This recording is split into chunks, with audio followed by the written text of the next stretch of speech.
সাফাতিন ওয়া ইয়াকবিদনা, যেই পাখিগুলো ডানা মেলে বেড়ায় আবার ডানা ঝাপটায়, পাখির দিকে যদি কেউ নজর করে তাকায়, পাখি নিয়ে যদি গবেষণা করে, ও আর জীবনে নাস্তিক থাকতে পারে?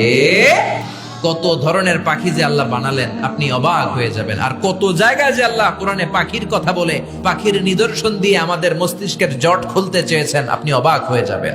হাজার রকমের পাখি মহাবিশ্বে তৈরি করেছে কে?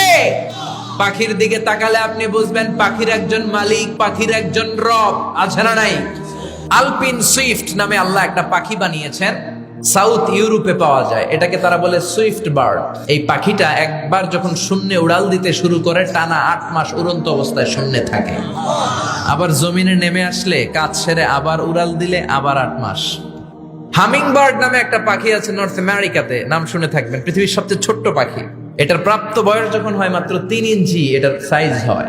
এই পাখিটা পৃথিবীর সব পাখি সামনের দিকে উড়ে। এই পাখি সামনে যেমনি উড়ে, অ্যাট দ্য সেম টাইম পিছনের দিকে উঠতে পারে। এই পাখিটা তার প্রতি সেকেন্ডে ডানা ঝাপটায় 80 বার। কয়বার? আপনি 1 সেকেন্ডে আপনার 2 হাত ঝাপটাতে পারবেন কয়বার? আমি 5টা ঝাপটাই মারতেই তো আমার 1 সেকেন্ড শেষ, কিন্তু এই পাখিটা 1 সেকেন্ডে ডানা ঝাপটাতে পারে 80 বার। সুবহানাল্লাহ কইতে মন চায় না? হোমা বার্ড নামে একটা পাখি আছে, যে পাখি উড়ন্ত অবস্থায় ডিম পেড়ে দেয়, আর ওই ডিম জমিনে পড়ার আগেই ডিম ফুটে বাচ্চা বের হয়ে ওই বাচ্চা উঠতে শুরু করে দেয়। এজন্য আল্লাহ বললেন আওয়ালাম ইয়ারাউ ইলাত তায়র, নাস্তিকগুলোকে পাখির দিকে তাকায় না। পাখি কেমন করে ডানা ঝাপটায়, কেমন করে ফ্লাই করে, কেমন করে টেক অফ করে, কেমন করে ল্যান্ডিং করে। পাখির ভেতরেও আমি আল্লাহর নিদর্শন আছে না নাই? পাখি নিয়ে গবেষণা করলে কেউ নাস্তিক থাকতে পারে না, কারণ পাখি একে আরবিতে বলে আত-তায়র, আর বিমানকে আরবিতে কি বলে? তায়র, তায়রান, সেম থিং। পাখি আরবি যা, বিমান আরবিও তা। Birds and aeroplane maintain the same flying mechanism while flying. পাখি এবং বিমান যখন আকাশে উড়ে একই সিস্টেমে উড়ে, পদ্ধতি একটাই। এজন্য আল্লাহ পাখির দিকে নিদর্শন দিয়ে, ইঙ্গিত দিয়ে বললেন, পাখি নিয়ে কি তোরা গবেষণা করিস না? আমরা এই পাখি নিয়ে গবেষণা করি নাই।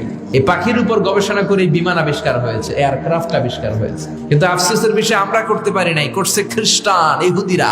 2 ভাই উইলভার রাইট অর উইল রাইট 1903 সালে তারা পাখি নিয়ে গবেষণা শুরু করলো। পাহাড়ের মধ্যে শুয়ে শুয়ে খালি ছবি আঁকে, কেমনে পাখিটা ডানা মেলে, কেমনে ডানাগুলো ঝাপটা মারে, কেমনে টেক অফ করে, কেমনে নামে। গবেষণা করতে করতে করতে করতে 2 ভাই প্লেন বানায় ফেললো। তবে এখনকার মতো এত অত্যাধুনিক প্লেন না, ছোট্টখাট্টো প্লেন, কিছুক্ষণ উড়ে আবার ধপাস করে পড়ে। বানাতে বানাতে তারা পৃথিবীর প্রথম প্যাসেঞ্জার প্লেন বানালো। ফ্রান্সের এক শহর থেকে আরেক শহরের নিরাপদে পৃথিবীর প্রথম যাত্রীবাহী বিমান ওঠানামা করলো। এই তো মানুষের স্বপ্ন পূরণ হয়ে গেল। আগে আমরা শুধু পাখির দিকে তাকায় হায় হায় করতাম, পাখি উড়ে, আমরা উঠতে পারি না। এখন আমরা পাখির চেয়ে আরো দ্রুত বেগে উড়ি না? আপনারা যে হজে যান, কেমনে যান? প্লেনে যান তো বুঝলাম, কিন্তু উড়ে উড়ে যান না? আমরা পাখির চেয়ে অনেক উপরে উঠতে পারি। যাত্রীবাহী বিমানগুলো ইন্টারন্যাশনাল ফ্লাইটে প্রায় 30,000 ফিট, 35,000 ফিট উপরে চলে যায়, ঠিক কিনা?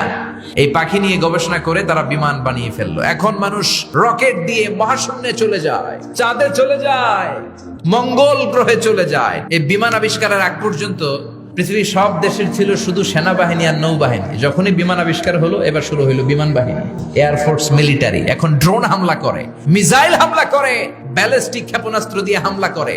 এখন অ্যাটম বোমা দিয়ে জাপানের হিরোশিমা নাগাসাকিতে লিটল বয় আর ফ্যাটম্যান নামে 2টা বোমা আমেরিকা মেরে পুরো জাপানকে শেষ করে দিয়েছিল। চিল্লা এখন ঠিক কিনা? এখন পাইলট ছাড়াও রোবট দিয়ে বিমান চালায়, এরকম আছে না নাই? এজন্য আল্লাহ বললেন আওয়ালাম ইয়ারাউ ইলাত তায়রি ফাওকাহুম সাফাতিন ওয়া ইয়াকবিদ মা ইউমসিকুহুন্না ইল্লার রহমান ইন্নাহু বিকুল্লি শাইইন বাসীর। ওরা কি পাখির দিকে তাকায় না? পাখির মধ্যেও আমি আল্লাহর নিদর্শন আছে না নাই? আছে না নাই? এজন্য গবেষণা করতে হবে। আমাদের কোনো রিসার্চ নাই, গবেষণা নাই। গোটা বিশ্বে মুসলমানরা নির্যাতিত, কারণ আমাদের গবেষণা নাই। আমরা কথা বলি বেশি, কাজ করি কম। চিল্লা এখন ঠিক কিনা? আল্লাহ বললেন গবেষণায় ডুব দে। কোরআনের ভেতরে গোটা বিশ্বের সব সফলতাকে ঢুকিয়ে দিয়েছে কে? এবার হিন্দুরা ইন্দ্রদেবের কাছে চায়, ওদের ধর্মমত অনুযায়ী ইন্দ্র দেবতা পানি দেয়। আমরা বলি ইন্দ্র পানি দিতে পারে না, বৈশাখীও পানি দিতে পারে না, পৃথিবীর কেউ 1 ফোঁটা পানি দিতে পারে না। পানি, বৃষ্টি, মেঘ দেয়ার মালিক কে? জোরে বলেন। আল্লাহ বললেন গোলাম, এই পানি থেকে তোদেরকে আমি বানালাম। ওয়াজআলনা মিনাল মাই কুল্লা শাইইন হাই আফালা ইউমিনুন। আমি আল্লাহ পানি থেকে পৃথিবীর সব কিছুকে বানিয়েছি। কার কথা? ১৫০০ বছর আগে আল্লাহ কোরআনে জানালেন পৃথিবীতে যত প্রাণী আছে আল্লাহ বানালেন পানি থেকে। পানি নাই তো প্রাণ নাই, চাঁদে পানি নাই তো প্রাণ নাই, মঙ্গলে পানি নাই তো প্রাণ নাই, পৃথিবীতে পানি আছে প্রাণও। বিজ্ঞানীরাও তাই বলে, ওরা বলে পৃথিবীর প্রথম প্রাণ এসেছে নাকি পানি থেকে। ওরা নাম দিয়েছে অ্যামিবা। কি নাম শুনেন নাই? It's a very small unicellular organism in the world. পৃথিবীর সবচেয়ে ছোট জীবাশ্ম কণা ওরা পেয়েছে। ওরা বলে এটা পানি থেকে এসেছে। তারপরে এসেছে জুপ্লাঙ্কটন, ফাইটোপ্লাঙ্কটন, ব্যাকটেরিয়া প্লাঙ্কটন, এভাবে বিভিন্ন স্পিসিস গুলো, সৃষ্টির প্রজাতিগুলো ডেভেলপ করেছে। ওরা স্বীকার করেছে মহাবিশ্বের সব প্রাণী এসেছে পানি থেকে। চিল্লা এখন ঠিক কিনা? আবার আল্লাহ বললেন এই পানির মধ্যে আমি নিয়ামত দিলাম, কোথাও দিলাম লোনা পানি, কোথাও দিলাম মিঠা পানি। আবার সাগরের মধ্যে লোনা পানি একদিকে চলে যায়, মিঠা পানি আরেক দিকে চলে যায়, দুইটা একসাথে থাকে কিন্তু মিশে না। আছে না নাই? মারাজাল বাহরাইনি ইয়ালতাকিয়ানি বাইনাহুমা বারযাখুন লা ইয়াবগিয়ান ফাবিআইয়ি আলাই রাব্বিকুমা তুকাল্লিবান।